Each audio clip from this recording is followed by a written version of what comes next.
Hi, what you see next to me here is the MSI Aegis Pro Performance available at Costco Warehouse for approximately $2,000 to $2,200. I noticed when I was doing some research before I purchased the system that I couldn't really find any analysis or footage of it being used that elucidated on how loud it got, what the performance was like, and whether or not the build quality was worth the amount of money they're asking for it. So this is a dumb, cheap little video I made to help any of you guys out there who are interested in maybe purchasing an expensive pre-build available at a major box store. So yeah, here it goes. So there'll be a section where I boot up some games, and you see how it runs on there. I'm using a GoPro to capture the footage, so I'm not going to be doing any screen capture or anything like that. And you'll notice that all the lighting is integrated and such like that. If you guys want, I can do for future videos from here where I take off the side panel and we look at all the internal components, stuff like that. But, the Costco I shop at had this on display. You can see all of it right there, accessible in store. And it's all standard, non-proprietary componentry, which I really enjoy. So at any point in the future, if I feel like I need to swap out the CPU, which is the 7900X, which I don't see myself going to swap out anytime soon, or the GPU, which is the MSI Supreme NVIDIA RTX GeForce RTX 4080 Super 16 gigabyte. It's got T-Force. It's got T-Force RAM, 32 gigabytes of RAM at DDR6, 5600 speed, and a Kingston 2 terabyte NVMe solid state drive built in. And there were some concerns I read online about the power supply. It's a 750 watt MSI power supply, which is the max, according to my calculations, the max the system can pull is around 600. So it's still above the max capacity, which if you know anything about how computers and power supplies work, that shouldn't really be happening. So it should be more than capable of handling it. So yeah, this is the MSI Aegis Pro Performance. All right, so here we have the MSI Aegis just about ready to boot up Baldur's Gate 3. This is my first time running it on this system, so this will be a good first run experience overall.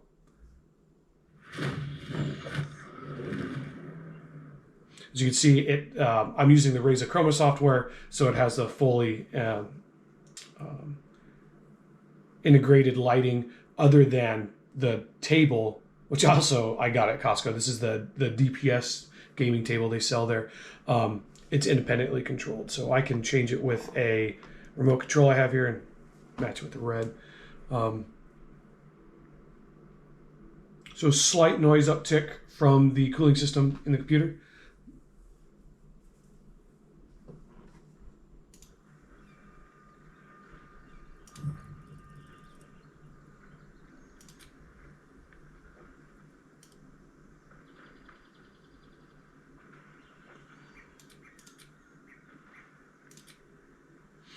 And I'm running it with HDR on auto. So, have you guys ever noticed it's hard to find the NE key?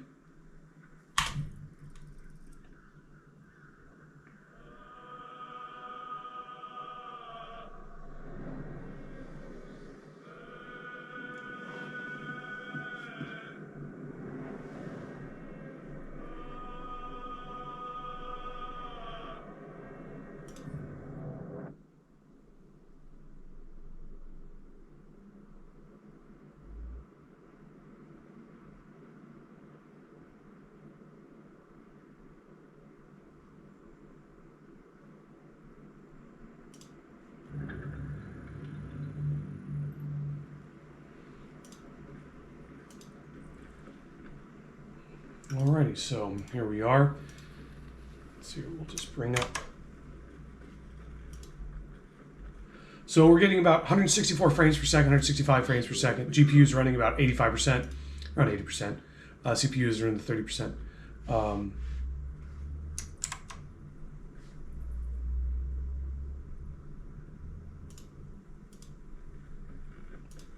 It's running pretty dang smooth. Let's see here. 6x9, 2560, 1440. Triple buffering is on.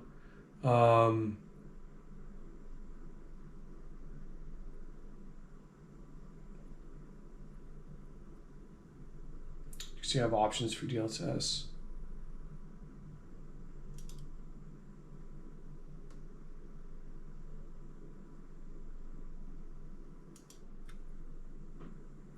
We'll turn on DLSS, see what that looks like. We'll switch everything to Ultra. That turns off. And let's see what that looks like now. A little bit of frame stutter there. Still in the high 140s, 150s, 160s. Obviously, I'm not casting any spells. I'm not integrating at all with anything. So we'll see what it looks like. Let's go into a secluded chamber.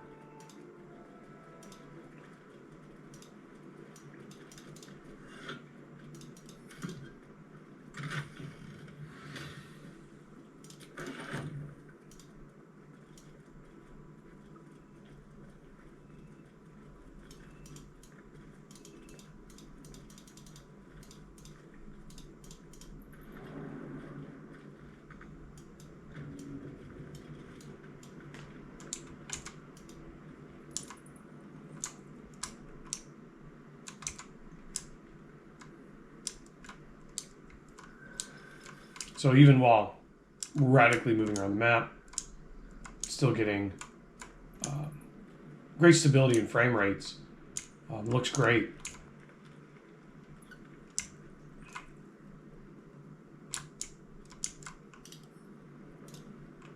So, we're traveling with the famed Blade of Frontiers. I feel safer already.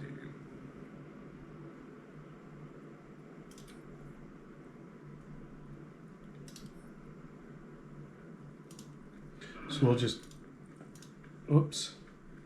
You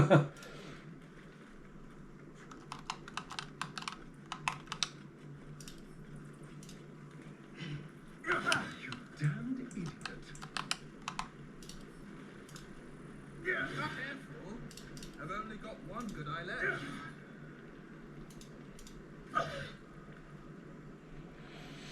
Yeah, there's Baldur's Gate 3.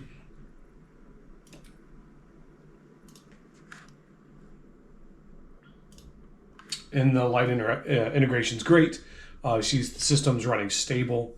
It doesn't get very loud at all, which there were some major concerns I had with pre-builds. So obviously the quality of the build, the quality of the components, as well as the cooling capabilities and the noise. And what I will say is that Guild Wars 2 is notorious for taking up and not being well optimized for most systems. And so it causes CPUs and GPUs, but specifically the CPU, to rev up high, get pretty dang hot. What I've noticed is that there is very little, if any, change. And I'm running full max settings now. I did not have that setting in the past. With HDR on. In major crowded areas, where, like, this will be a good example, but there's the Winter's Day Festival going on. There's a lot of people on one spot, so the CPU, the NIC, and the GPU are all getting taxed. You see I'm running 40 to 50 frames per second,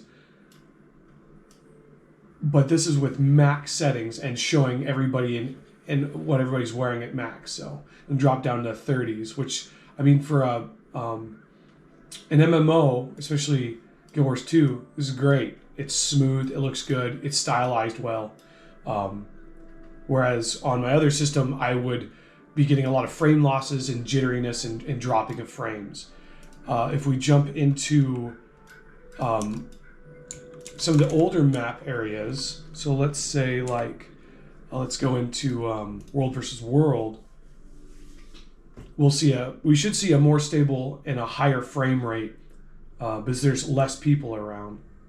right? So now we're getting, 210 frames per second, 50% of the GPU is being used. It looks just flawless. This is the best I've seen the game run on a system I've ever personally owned, ever.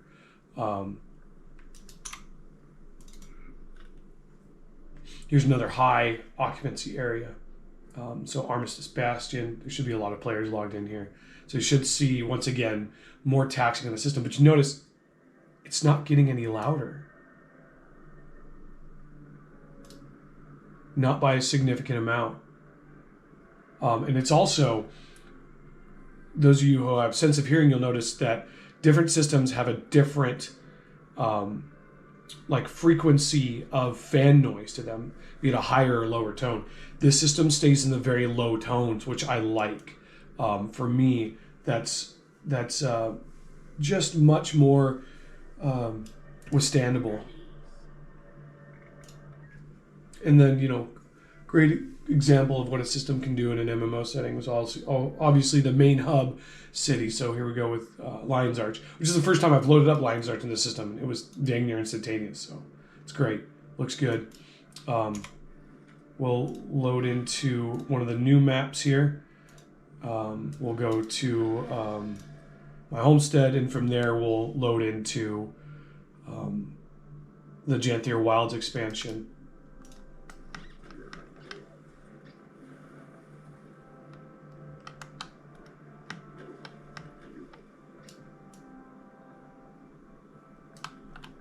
Oops. So here we are in Lowland Shore. This is brand new. It's the newest expansion for the game.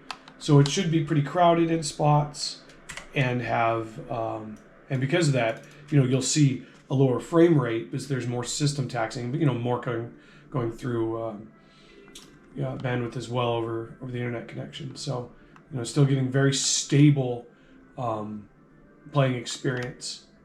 Still looks really good.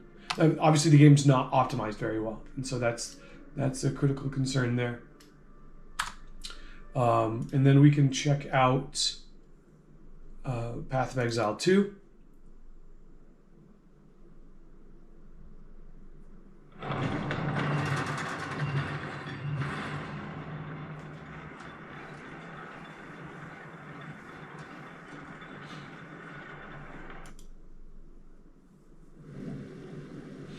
This game is in early access right now.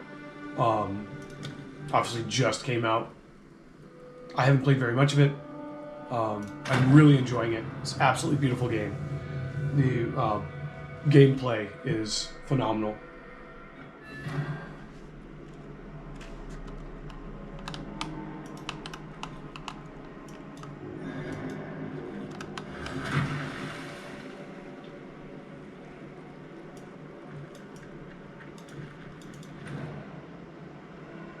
So, we're getting the high 100s frames per second.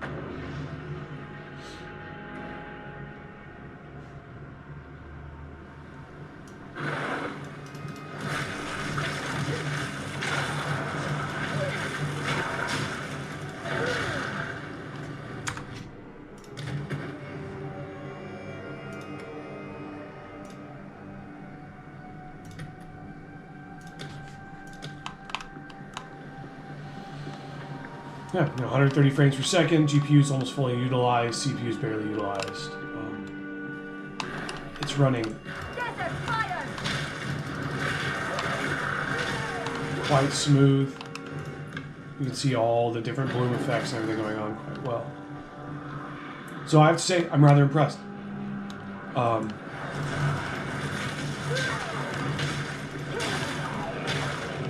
So what I can do is I can mute the audio from the game, and we just listen to see what the computer sounds like as we continue to play, see how much of an impact gameplay is having.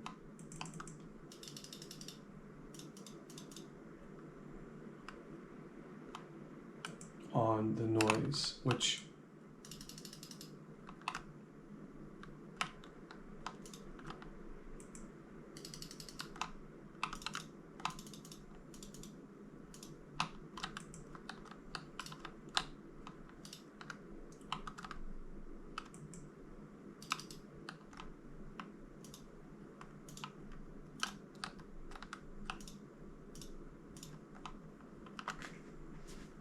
As you can see, it's quiet.